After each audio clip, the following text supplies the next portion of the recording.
Hey, I'm Roseanne, and almost a year ago, it would have been August 9th, 2024, I uploaded my very first video to this new channel. And that video is a YouTube short titled something along the lines of painting a skull with acrylic. I will leave it linked in the description box. But today, what I'm going to do is give you a step-by-step tutorial on how I paint skulls with acrylic. And the reason that I am doing this is, one, I'm getting over art burnout and I want to, and two, I have noticed that that video keeps getting views. When I originally posted it, it got maybe 100 views, which is understandable. It was the first video on a brand new channel. So today, that's what I'm doing, step by step, painting a skull with acrylic. Let's get to this video. Since the majority of my acrylic paintings are on canvas board, my very first step is to prepare the canvas board. And I do that by flipping it over and painting one even coat of Mod Podge across the back of the canvas panel board.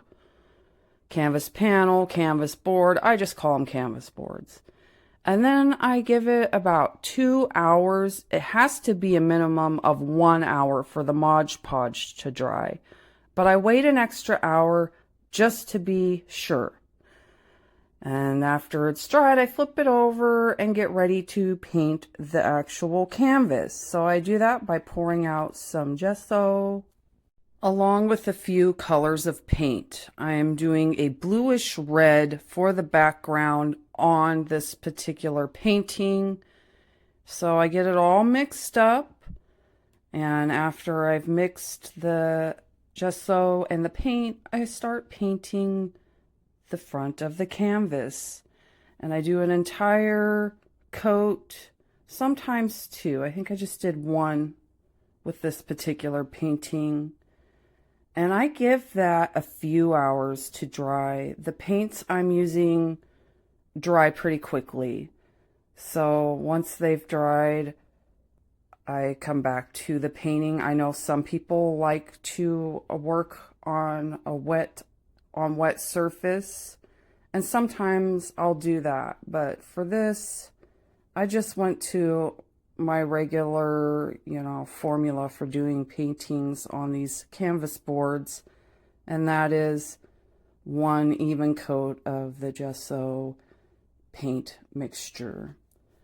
So after that is set aside and drying, I start researching skulls, just kind of looking at my little anatomy app.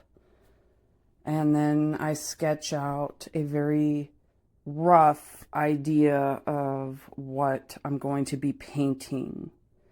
And to be honest with you, this is kind of where the tutorial goes off the rails, because I stick to it, and yes, I get this little sketch done and quite a bit of painting.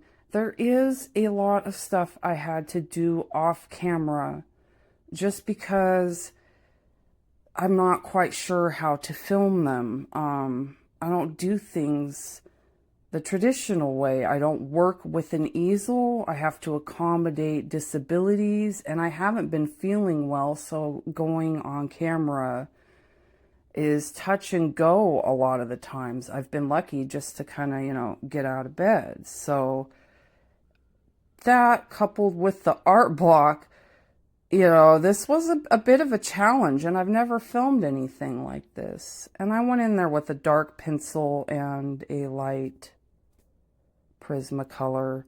So after the rough sketch, there is my paint palette, and I just, pick the colors I'm going to use. I think it was white, black, yellow ochre, primary blue, and I start mixing gray. I know it looks white, but it is gray, and I lay down kind of just one layer of highlight, like a base coat of lighter gray, which is going to be the rough idea of where I want stuff to be. And I just haphazardly have this going. You know, there's music in the background a lot of the time when I'm painting, and I just kind of get in the zone. I had to push myself a bit though, because yeah, coming out of that art block, whew. So sometimes I work with examples. Most of the time I don't. I just look at some skulls before I sit down to do the artwork and try to work from imagination. But that wasn't doing it for me. I was having a bit of a struggle on this painting. So there was times where I went and looked at the reference, and that reference was often an app that I have on my phone for anatomy. It's a free one. I don't even know what it's called. Or a picture on the internet. And more often than not, I just get out a few of my skull paintings and arrange them in my workspace and kind of work off of my own past artwork. So if you can't do that and you need a reference, yeah, I recommend checking out some anatomy for artists apps, or pick up a book. You know, there's several great books out there about artist anatomy. Maybe I will recommend a couple at some point, but I really don't think that my recommendations are going to be modern. I've had to rely on other YouTubers to get an updated of what's used in anatomy nowadays with the technology. But the books, maybe I will do a video on some art books at sometimes. Wow, got a bit off topic. So I go in with primary blue and different scales of gray, and oh wow, that's a huge difference, right? I ended up painting most of it off camera because I can't film.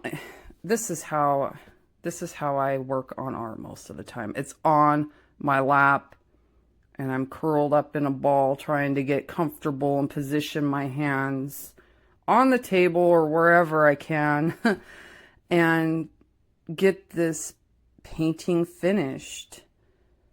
So, I mean, this ended up just being more about showing you my art process than really giving you a good tutorial, other than maybe how I prime my canvas boards and some...